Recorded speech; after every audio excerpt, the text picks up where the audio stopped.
नमस्कार.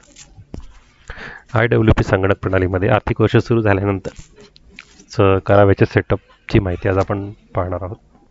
त्यासाठी तुम्हाला सर्वप्रथम आपल्या ज्या नगरपंचायत नगर परिषदमध्ये सेटअप करायचं आहे त्याचं नगरपालिकेचं नाव इथं सिलेक्ट करायचं आहे. त्याच्या ॲडमिन युजर किंवा अकाउंटंटच्या युजरद्वारे लॉग इन करायचं आहे.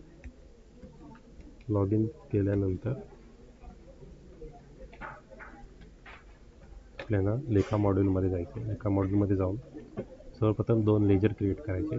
त्यासाठी लेखा विभागमध्ये मास्टरमध्ये अकाउंट कोडमध्ये सब लेजर मास्टर या मेन्यूमध्ये यायचं आहे. इथे येऊन आपल्याला सर्वप्रथम 2 लेजर क्रिएट करायचे.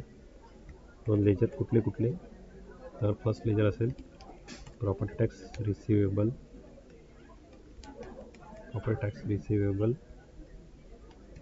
2026-27 आणि दुसरा असेल वॉटर टॅक्स रिसिवेबल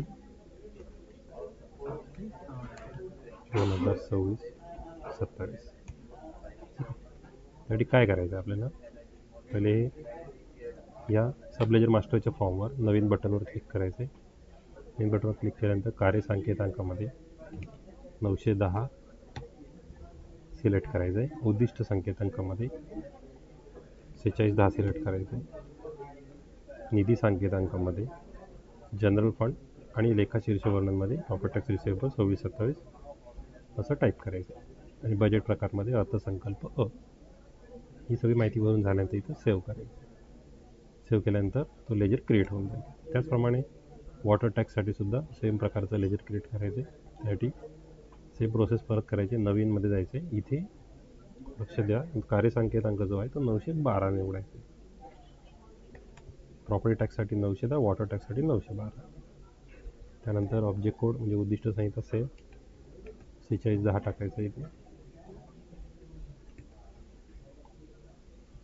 निधी संकेतांकमध्ये जनरल फंड, लेखाशीर्ष वर्णन, वॉटर टॅक्स रिसिवेबल 26-27, बजेट प्रकारमध्ये अर्थसंकल्प करून हे सेव्ह करायचं. ही पहिली स्टेप झाली. सेकंड स्टेपसाठी आपल्याला मास्टरमध्ये इतरमध्ये प्रमाणक टेम्पलेट या मेन्यूमध्ये जायचे.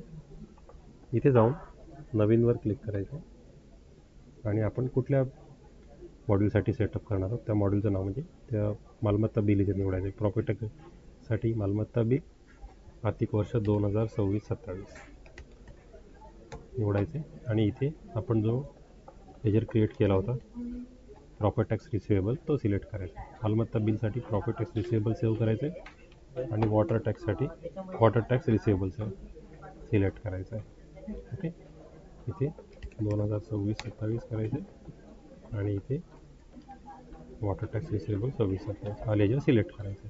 हे केल्यानंतर हे एंट्री सेव्ह करायची. सेव्ह केल्यानंतर जर तुम्ही प्रॉपर्टी टॅक्स किंवा वॉटर टॅक्सच्या बिलाच्या नोडला जाल तर तुम्हाला तो टेम्पलेट एंट्रीचा जो मेसेज होता तो आता निघून गेलेला असेल आणि इथनं पुढची तुम्ही जी बिलिंग आहे ती सिस्टीममध्ये करू शकता.